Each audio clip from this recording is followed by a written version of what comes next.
Bueno, muy bien. Dentro de la parte positiva de la obra que estamos analizando, San José de Monseñor Juan Carlos Ruta, conviene entrar en un apartado número 6 de la primera parte, de la parte positiva, titulada Los sueños de José. El padre ahí analiza el mundo de los sueños en general, los sueños en el mundo de la antigüedad y su interpretación. Sobre todo eso es muy importante para lo que él va a desarrollar durante este punto, la interpretación en la antigüedad. Y después dentro de este apartado 6, la tercera parte, él dedica una muy interesante sección en la página número 100 a los sueños en la Biblia. Él va a plantear ahí a los sueños como un medio de comunicación de Dios en su plan salvífico al hombre. Va a relacionar lo onírico a lo profético, lo va a relacionar y lo va a distinguir adecuadamente.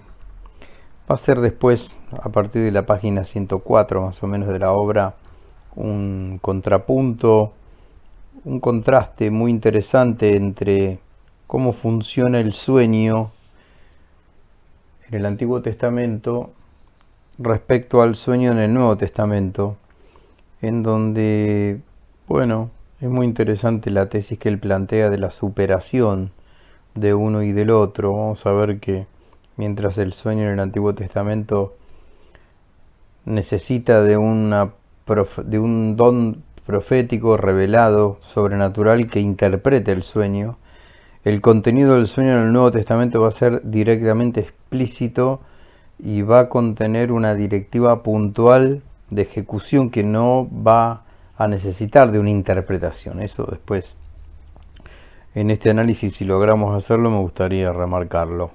Por supuesto que insistimos que esto es nada más que un acercamiento, una introducción para que ustedes lleguen a verse seducidos por este texto hermoso, complejo, muy rico, de muchísima investigación sobre la figura de nuestro patriarca San José, del glorioso patriarca San José. Bueno, muy bien, vamos a recorrer algunas de las líneas que el padre Ruta señala. En los sueños de José, página 92 estamos. Bueno, como intelectual del siglo XX, conocedor ávido de la cultura en la que vivió el padre Ruta, como un apasionado de la literatura y un gran conocedor de la literatura europea del siglo XIX, del romanticismo, lo primero que hace el padre Juan Carlos Ruta es hacer una inmersión en el mundo de los sueños desde el punto de vista de la soledad, de la poesía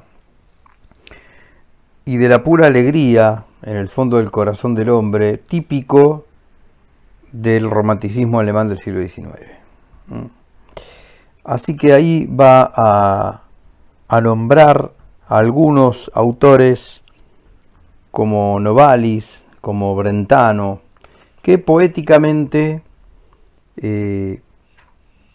trabajan el tema del sueño y de la vigilia, esa relación, esa ruptura, a veces relación opuesta, a veces relación vinculante y complementaria entre vigilia y sueño, que es un horizonte que la mentalidad del siglo XIX se encargó de confundir a propósito, ¿no?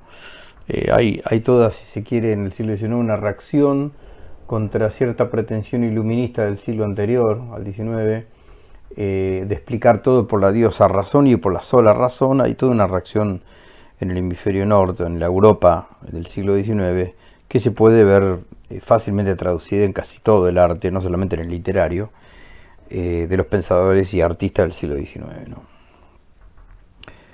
Él va a citar algunos poetas. Yo voy a rescatar dos, que son Novalis y Brentano. Podríamos ahí en la página 93 parafrasear un poco lo que escribe el autor en esta obra de San José, en donde dice: el sueño, al igual que la poesía y la revelación, es quizás el verdadero estado de vigilia. La poesía y la revelación tendrían tal vez un grado de mayor carga nociológica y consciente, serían el verdadero estado de vigilia, esa condensación entre poesía y revelación. Vamos a ver cómo trabaja con esta dupla en este pedazo, en este fragmento del libro que nos quiere llevar. Bueno, él va a citar a Novalis cantando a la Santísima Virgen y a Brentano de una manera muy bella. Voy a leer algunos fragmentos que pone el autor en el libro San José. Novalis cantaba a la Virgen María: ¿quién una sola vez, oh madre, te ha mirado, se libera para siempre de los lazos del mal? Yo te he visto en mis sueños muchas veces, con mi pecho extasiado en tu hermosura, y he visto al niño Dios entre tus brazos. Sonreír con piedad como un hermano, pero apartarse luego tu mirada y unas nubes espesas te ocultaron. Este es un sueño que tiene Novalis, ¿no? Donde ve y canta posteriormente a Nuestra Señora. En la poesía de Brentano es el sueño donde el cielo y la tierra, los ángeles y las flores, las primaveras, los inviernos, las alegrías, los pesares, se reúne. Brentano condensa y compone un mundo existencial muy certero, pero donde fluyen con muchísima fluidez todos estos contrastes, todos estos opuestos. Recordemos, Brentano es un poeta que en el mundo católico además tiene una obra, si se quiere una obra en colaboración, no sé si llamarla así. Brentano es el escritor de una visionaria muy famosa, de una beata, Ana Catalina de Emmerich, que tiene una serie de 15 tomos de revelaciones, postrada en su lecho, estigmatizada, gran parte de ellos, y casualmente Brentano es quien toma la labor de a pie de cama escribir más o menos entre 15 y 16.000 folios de lo que la beata vio de la vida oculta de María, la vida oculta y pública de Jesús, la pasión de nuestro Señor, que tal vez es la obra más difundida últimamente a partir de aquella película de Mel Gibson, La Pasión de Cristo, que está inspirada, entre otras cosas, entre lo que Brentano ha recogido a pie de cama de la visionaria o de la vidente beata Ana Catalina de Emmerich, una monja alemana de principios del siglo XIX. Vamos a Brentano hablando del mundo de los sueños y de la revelación, ¿no? Voy a leer un fragmento que el padre Ruta pone aquí, en este libro. Dice, poesía de Brentano: cuando se apagan las miradas, cuando ya no hablan los labios, cuando este corazón que latía vuelve a caer en el silencio, cuando el río de la sangre agota su cálido tumulto, he aquí que el sueño se convierte en espejo y escucho de nuevo el canto de los ángeles, de esos ángeles que a mí me trajeron a la vida. Recomiendo en la página 93 y 94 seguir con esta hermosa poesía. Lo primero que hace entonces el padre es dejarse cautivar poéticamente por la realidad del alma humana y lo que el sueño, ese misterioso estado en el que todos estamos diariamente, lleva, ¿no? Llega la conciencia después a rescatar en estado de vigilia o en estado de nocturnidad, de sueño, esa realidad, ¿no?, onírica. El padre Ruta señala a continuación que, a su vez, él es consciente del siglo XX en el que tocó vivir, un siglo XX signado por el psicoanálisis, sobre todo por las corrientes de Freud y de sus discípulos como Lacan. Él admite y pone aquí en la página 94 que la revalorización del sueño trae aparejados algunos peligros. Y habla casualmente el padre del mito del inconsciente, en donde el alma, en busca de salidas hacia sus propias prolongaciones, dice el padre, se empeña en creer que el sueño, el éxtasis, todos los estados de liberación más o menos perfecta de los límites del yo, son más ella misma que la vida ordinaria. Eso es un golpe de timón producida por el psicoanálisis y por toda la filosofía que se despega del análisis de Freud, ¿no? De querer mostrar que en realidad en el inconsciente hay más realidad que en el consciente o en el preconsciente, ¿no? Que ese yo es más real que el yo y que el superyo, para meternos en los esquemas, en los tópicos de Freud, ¿no?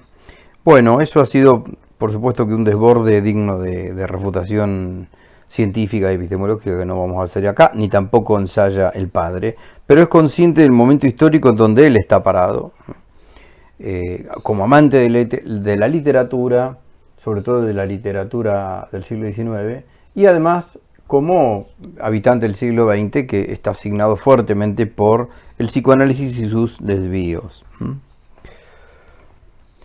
Bueno, ya un poquitito más adelante, en la obra el autor va a hacer una especie de ensayo sobre los sueños y su interpretación en la antigüedad, en el mundo pagano sobre todo,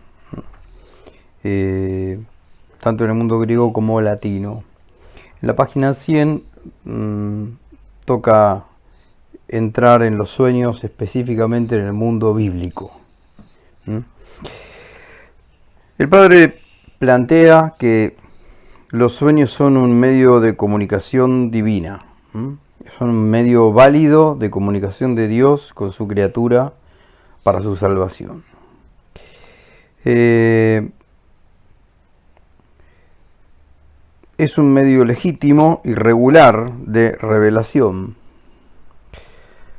Los sueños reportados en la Sagrada Escritura no se refieren nunca a un mero interés privado de sus beneficiarios, de quienes sueñan esos sueños, sino que el objeto del sueño trasciende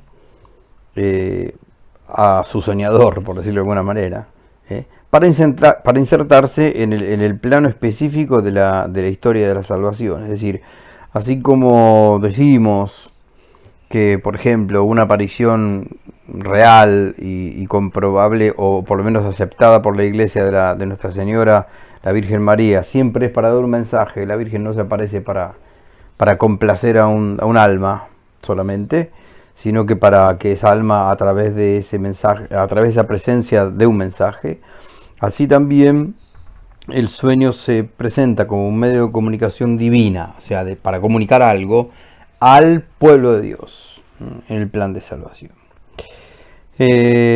Los sueños importantes de la Biblia hacen remontar siempre a Dios, aunque el soñador no siempre sea israelita. Por ejemplo, en Génesis 20 tenemos el sueño de Abimelech. Más adelante cita el sueño de Jacob, ese sueño de la escalera de Jacob, en Génesis 28. Hay otro sueño de Jacob citado en Génesis 31. Está el sueño en Judith 7, el sueño de Daniel a Nabucodonosor, aquel pasaje tan delicioso, realmente donde Daniel interpreta aquel sueño que los visionarios y los magos de Nabucodonosor son incapaces de interpretar y de saber cuál es, porque Nabucodonosor los había retado a que no solamente quería la interpretación, sino que quería que antes le dijeran en qué consistía el sueño, cosa que no le fueran con charlatanerías, porque cualquiera puede interpretar lo que quiere. Sobre todo que Nabucodonosor pedía esto a cuenta de salvar la vida, ¿no? Así que el pobre adivino tenía que hacer lo que podía. Bueno, Daniel, tocado por la mano de Dios, después de oraciones, logra decirle a Nabucodonosor qué es puntualmente el objeto del sueño, y además cuál es la interpretación que Dios le da sobre el mismo, ¿no? El padre Ruta señala que dentro de estos límites se puede hablar en primer lugar de una concepción positiva del sueño que recorre toda la religión veterotestamentaria, desde los tiempos más antiguos a los más recientes. No solo se conocen casos aislados en los que el Dios viviente se ha hecho sentir en sueño, sino que la experiencia onírica se convierte en un trámite revelatorio normal, un componente legítimo del yavismo. Todo esto va camino a que José, el esposo de María, es un importante soñador, por decirlo de esta manera, del Nuevo Testamento. Gran parte de las, por no decir todas, las decisiones fundamentales que va a tener que tomar José respecto a la Sagrada Familia y al plan de salvación van a ser introducidas por un ángel o por Dios mismo a través de sueños.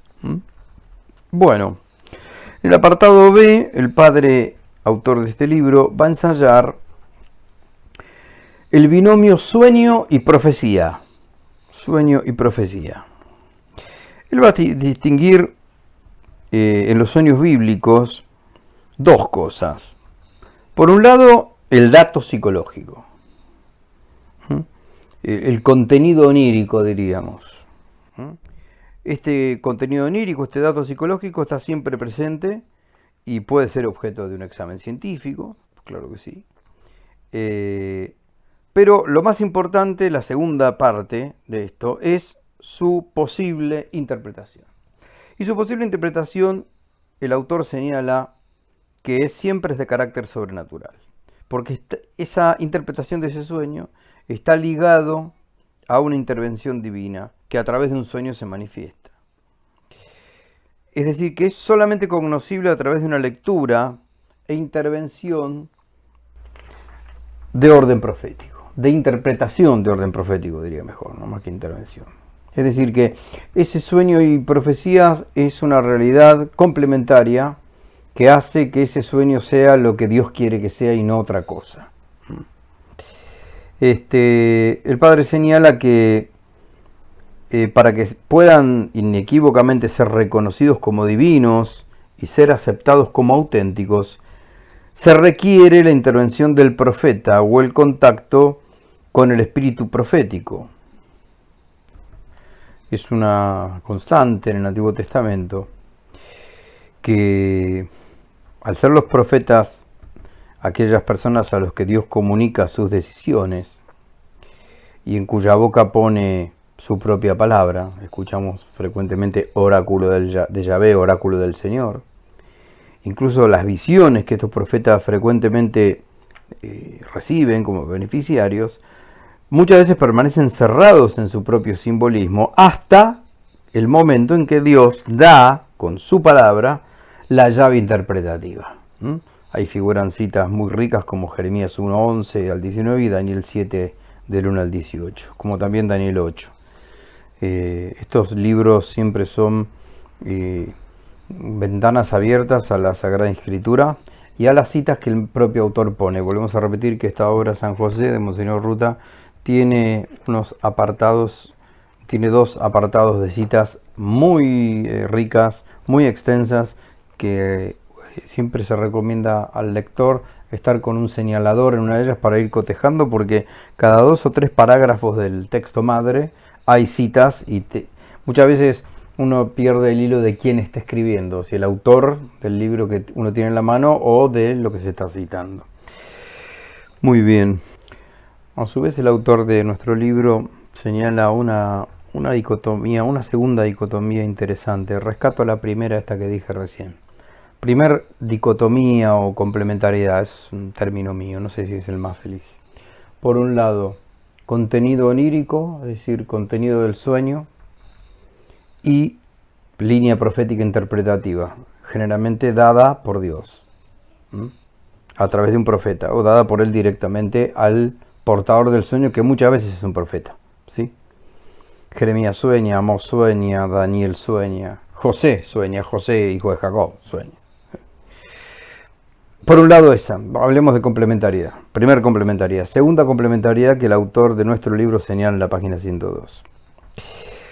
En todos los casos bíblicos, dice el Padre, en los que el sueño es tenido por paganos, por ejemplo en Génesis 40 el copero y el panadero, en Génesis 41 el faraón, en Daniel 2 el mismo Nabucodonosor, en todos los otros casos en los que el sueño es tenido por paganos, la interpretación es dada por un hebreo, por un hombre de Dios, respectivamente a los casos que pusimos, José y Daniel. O sea, si al profeta se le da a través de un sueño un simbolismo, es el mismo Dios, dador de sueño, el que da la llave interpretativa. Primer rasgo del Antiguo Testamento. Segundo rasgo del Antiguo Testamento y los sueños. Cuando Dios hace soñar a un pagano, no le da la llave interpretativa al pagano, se le da al hebreo. En las citas que recién citamos se puede ver. Eso es una linda línea paralela para analizar en esta obra San José de Juan Carlos Ruta, aproximadamente por la página 100. Entonces, para no perder el hilo, analizando los sueños en la Biblia, primeramente lo analiza en el mundo antiguo, anteriormente había hecho una semblanza al Padre de los sueños en el aquí y en el ahora, en el siglo XX y el siglo XIX. Estamos en los sueños en la Biblia. En la página 106 marca el primer contraste entre los sueños veterotestamentarios y los sueños neotestamentarios. En los dos, la función del sueño es profética e intervencionista, o de intervención, mejor dicho, de una directiva concreta a un personaje. Lo que señala el Padre es que en el Nuevo Testamento, solo en Mateo encontramos expresiones explícitas acerca de sueños, solo en el Evangelio según San Mateo. Los sujetos de estos sueños son tres. José, en 1.20, vocación de la paternidad legal. En 2.13 de Mateo, el orden de huir a Egipto. En 2.19, el orden de volver a la patria. En 2.22, la elección de Galilea como residencia. El segundo sujeto, siempre el Evangelio de Mateo, son los magos, que en 2.19 les indican a través de sueños el cambio de itinerario del retorno, porque Herodes quería matar al niño. Lo mismo que ocurre con el sueño de la mujer de Pilato, que hay ahí una admonición de Claudia sobre el proceso de Jesús. Está a punto de entregarlo, Pilato, al suplicio y a la muerte a nuestro Señor. Ahora, lo primero que el autor de nuestro libro señala en el giro que pega el modo de revelarse Dios a través de los sueños, es que todos los sueños mencionados en el Nuevo Testamento,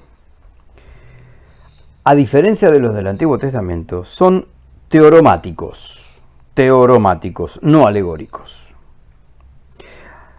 Al que sueña se le aparece el Señor, o bien un mensajero del Señor, es decir, un ángel, o mismo un hombre, como le pasa a San Pablo, y le da una indicación concreta, clave, acerca de lo que debe suceder o de lo que debe hacer el que está teniendo el sueño. Recordemos cuando a Pablo, esto está en los Hechos de los Apóstoles, a Pablo se le aparece en sueños un europeo que le dice: ven a salvarnos, pasa de este lado a traernos la salvación. ¿Qué es lo que Pablo hace? Escribe el Padre Ruta en la página 106. De aquí que en el Nuevo Testamento no aparezca para nada la interpretación de sueños, lo que significa una simplificación mayor a la operada en el Antiguo Testamento, con el principio de la inspiración de la interpretación. Tal simplificación estriba en la singular relación de confianza que en el Nuevo Testamento liga al creyente con Dios. Prosigue el Padre. Por cierto que también para el creyente Dios permanece siendo aquel que está escondido y es inaccesible. Pero cuando sale de su misterio y se revela, no habla de modo ambiguo, sino abierto y unívoco. Quiere ser comprendido. Un poco más adelante sigue escribiendo el autor. Todo lo que constituye un motivo dominante de la vida onírica antigua, todo este esfárrago de supersticiones, curiosidad y desvaríos morbosos, todo aquel deseo ya esperanzado, ya desesperado de conocer el propio destino, todo esto desaparece y calla, envuelto ahora en la paz de Dios. En el centro de cada cosa y de todo está Dios, y su reino ocupa el primer lugar. En realidad, todos los sueños narrados en el Nuevo Testamento son variaciones de un único tema: Cristo. Esto explica también que no haya sueños pavorosos.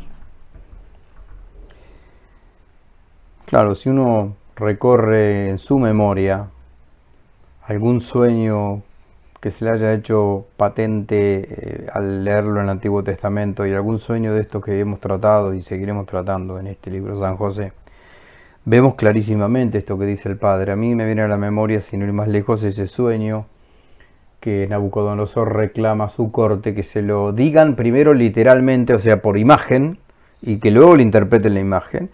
Y sí, es decir, ya eso que está poniendo acá el autor como desvarío morboso, curiosidad, superstición, bueno, recordemos que a Nabucodonosor se le aparece un gigante amorfo que está parado sobre pies que son mitad de acero y mitad de barro. Ya hay una cosa sucia en el sentido de amalgamada, de heterogénea.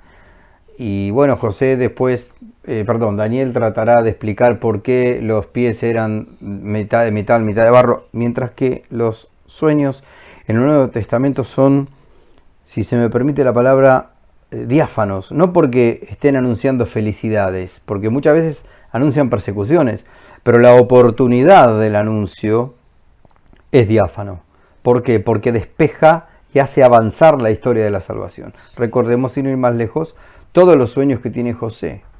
El sueño de la concepción virginal de Jesús, la pureza de María consiguiente a eso, la advertencia de los magos respecto a Herodes y el niño, la huida de Egipto y la vuelta de Egipto, que será llamado Nazareno, etcétera, etcétera.